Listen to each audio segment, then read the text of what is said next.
This session is on taxes and where they come from. Um, where do we get our tax dollars? Well, we get them principally in the public schools from ad valorem taxes. Um, we use those ad valorem taxes to support uh, the local maintenance and operations of the district. In other words, all of our bills.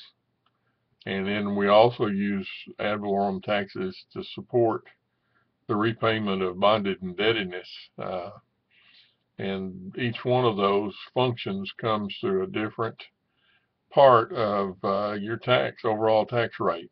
Your regular operations is from an M&O rate that we set at the board level.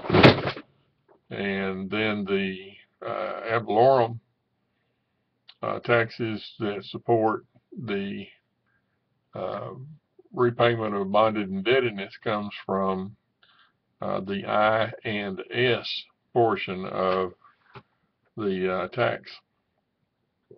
I and S stands for interest and sinking fund. The M&O stands for maintenance and operations. All of those dollars come to us from the ad valorem taxes at the local school district level. And another word for ad valorem would be property taxes. Then we get our federal income tax back in some form from federal support of education through targeted earmark programs.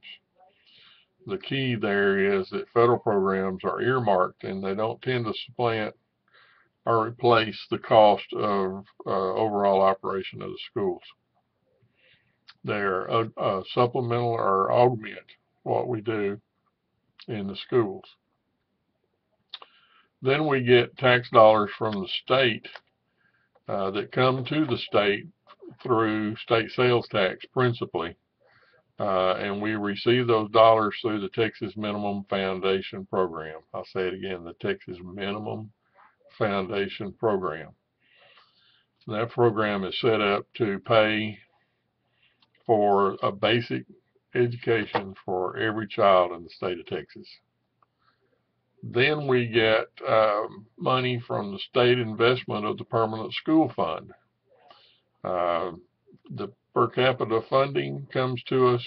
That means the funding per child head comes to the schools from the investment of the Permanent School Fund.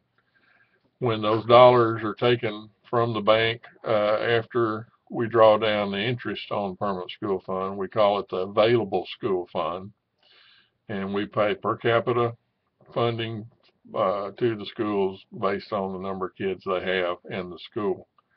Also pays for our state textbook and instructional materials fund, which is a highly important fund in Texas.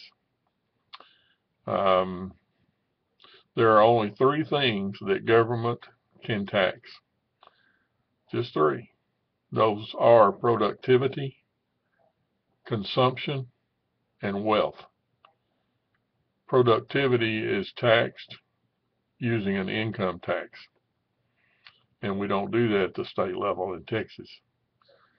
It's been reserved in Texas to the support of the federal government.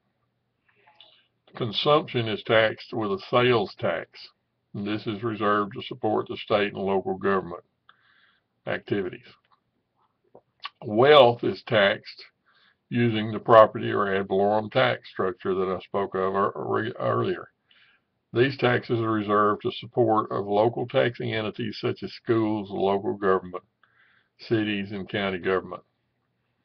The West Orange Grove lawsuit stopped the state from using property taxes to support the state's share of the overall tax burden for schools, thus reserving it to the local entities.